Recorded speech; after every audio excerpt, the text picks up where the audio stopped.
కనిపిస్తోంది. BJP office దగ్గర ఆ కోలాహలం కనిపిస్తున్నట్టుగా తెలుస్తోంది. అయితే బీజేపీ ఆఫీస్ దగ్గరికి వెళ్లే ముందు ఒకసారి అశోక్ ఓవరాల్ వ్యూ చూద్దామా, ఒకసారి ఎలా ఉన్నాయి ట్రెండ్స్ అన్నది. ఇప్పటి వరకు ఉన్న ట్రెండ్ హర్యానాలో తిరగబడింది. వాళ్ళు అనుకున్న కాంగ్రెస్ పార్టీ అనుకున్న దానికంటే కూడా భిన్నమైన రిజల్ట్ ప్రస్తుతం హర్యానాలో మనకు కనిపిస్తోంది. దాదాపుగా ఇప్పుడు ఎన్నో రౌండ్ అనేది ఒకసారి చూద్దాం. కానీ ఇప్పటి వరకు ఉన్న సిచ్యువేషన్ ప్రకారం అయితే బీజేపీ తన ఆధిపత్యాన్ని కొనసాగిస్తూ వస్తోంది. ప్రభుత్వం ప్రస్తుతం బీజేపీ అధికారంలో ఉంది హర్యానాలో. సో మళ్ళీ కూడా అదే బీజేపీ అధికారంలోకి వచ్చే సూచనలు చాలా ఎక్కువగా కనిపిస్తూ ఉన్నాయి. మ్యాజిక్ ఫిగర్ దాటి 48 స్థానాల్లో ప్రస్తుతం లీడింగ్లో బీజేపీ కనిపిస్తుంది. ఏమాత్రం కూడా తగ్గట్లేదు. గత 4 రౌండ్ల నుంచి చూసినా కూడా 48 స్థానాల దగ్గర బీజేపీ స్థిరంగా ఉన్న నేపథ్యంలో బీజేపీ ఆధ్వర్యంలోనే మళ్ళీ ప్రభుత్వం ఏర్పడుతుంది అన్న ఆశలు ఆ పార్టీలో చాలా స్పష్టంగా కనిపిస్తున్నాయి. ఇక ఆల్రెడీ ప్రభుత్వాన్ని ఏర్పాటు చేసేసాము అనుకుని సంబరాలు కూడా చేసుకున్న కాంగ్రెస్ పార్టీలో కొంత నిరుత్సాహం.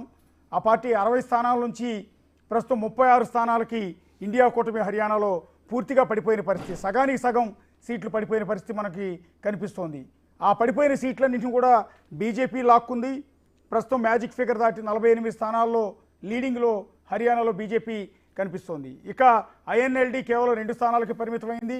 ఇండిపెండెంట్లు 4 స్థానాల్లో లీడింగ్లో కనిపిస్తున్నారు. ఇక జమ్మూ కాశ్మీర్కి వద్దాం. ఇప్పటి వరకు ఉన్న రిజల్ట్ కంటే కూడా కాస్త కాంగ్రెస్ పార్టీ పెరిగిందని చెప్పాల్సి ఉంటుంది. కాంగ్రెస్ పార్టీ 48 స్థానాలకు పడిపోయింది అనుకున్న దశలో ఇండియా కూటమి 52 స్థానాలకు ఎగబాకింది. ఇదొక కాస్త ఆ కాంగ్రెస్ పార్టీ శ్రేణులకు కావచ్చు, అక్కడ ఉన్న నేషనల్ కాన్ఫరెన్స్ పార్టీకి కావచ్చు కాస్తంత ఉత్సాహాన్ని ఇచ్చే అంశం. ఎందుకంటే 50+ కనుక లేకపోతే, జమ్మూ కాశ్మీర్లో 50 కంటే ఎక్కువ సీట్లు కనుక సంపాదించలేకపోతే బీజేపీ ఆధ్వర్యంలోనే అక్కడ పార్టీ ప్రభుత్వం ఏర్పడే అవకాశం ఉంటుందంటూ కొద్దిసేపటి క్రితం కాంగ్రెస్ పార్టీ నేతలు కూడా చెప్పిన పరిస్థితి మనకు కనిపించింది. సో ఇలాంటి సిచ్యువేషన్లో ఇండియా కూటమి 52 స్థానాలకు ఎగబాకింది. బీజేపీ 28 స్థానాల నుంచి 26 స్థానాలకి పడిపోయింది. పీడీపీ 4 స్థానాల్లో అలా స్థిరంగా కనిపిస్తోంది. ఇక ఇండిపెండెంట్లు మొదట 12 మంది లీడింగ్లో ఉన్నారు, ఆ తర్వాత 10 మందికి పడిపోయారు. ప్రస్తుతం 8 మంది లీడింగ్లో కనిపిస్తున్నారు. ఇండిపెండెంట్ల బలం అనూహ్యంగా రౌండ్కి కూడా మారుతూ వస్తుంది. ప్రస్తుతానికైతే ఇప్పటి వరకు ఉన్న రిజల్ట్ ప్రకారం జమ్మూ కాశ్మీర్లో ఇండియా కూటమికి ఏమాత్రం కూడా డోకా లేదు, కాబట్టి అక్కడ సంబరాలు చేసుకోవచ్చు. హర్యానాలో మాత్రం కాంగ్రెస్ పార్టీకి అవకాశం లేనట్టుగానే కనిపిస్తోంది. అక్కడ బీజేపీ శ్రేణులు సంబరాలు చేసుకోవచ్చు. సో ఒకసారి బీజేపీ ఆఫీస్కి వెళ్దాం.